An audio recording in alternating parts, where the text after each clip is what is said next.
ब्रह्मपुत्रा नदी असम में बनाती है और माजुली आइलैंड नदी द्वारा बनाया गया सबसे बड़ा द्वीप है पूरे विश्व में। अगर कहे कि नदी द्वीप बताइए तो वो माजुली आइलैंड है जो असम में बनता है, और यह बनता है ब्रह्मपुत्रा नदी की 2 शाखाओं से। इसी असम में इस नदी का नाम ब्रह्मपुत्रा नदी हो जाता है, क्योंकि अरुणाचल प्रदेश में इस नदी को कहा जा रहा था दिहांग नदी। और अब देखिए डियर स्टूडेंट, जब ब्रह्मपुत्रा नदी असम से बांग्लादेश में एंट्री करेगी तो इसका नाम हो जाएगा जमुना नदी, Jamuna river, Jamuna river. Dear student, Brahmaputra नदी का पैटर्न बदल गया।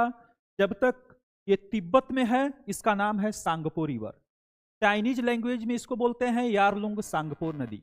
और जब ये नदी अरुणाचल प्रदेश में आ गई इसका नाम हो गया दिहांग रिवर। जब दिहांग असम में एंट्री की तो इसने 2 ब्रांचेज अपने बना लिए, और इस वजह से इसके बीच में एक आइलैंड बन गया जिसका नाम है Majuli island.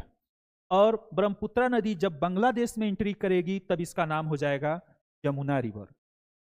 Jamuna river dear student, एक कॉन्सेप्ट मैं पिछले क्लास में जब गंगा नदी पढ़ा रहा था तो वहां पर बताया था कि जब गंगा नदी यहां से बहते हुए बांग्लादेश में एंट्री करती है तो इसका नाम हो जाता है पद्मा।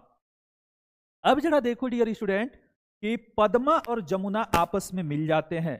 गंगा नदी बांग्लादेश में पद्मा और ब्रह्मपुत्रा नदी बांग्लादेश में जमुना के नाम से जाने जाते हैं, और दोनों नदियां आपस में बांग्लादेश में मिल जाती हैं।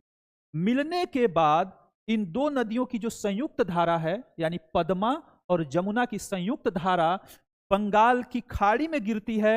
बंगाल में खाड़ी में गिरते समय इसका नाम होता है मेघना, मेघना।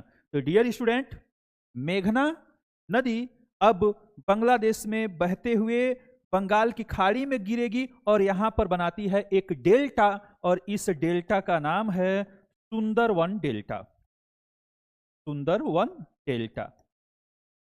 और यह सुंदरवन डेल्टा यहां पर बनाया गया बड़ा ही द्वीपीय समूह है, और यह बंगाल के खाड़ी के ऊपर बांग्लादेश और इंडिया में वेस्ट बंगाल के आसपास का हिस्सा है जो सुंदरवन डेल्टा के नाम से जाना जाता है। तो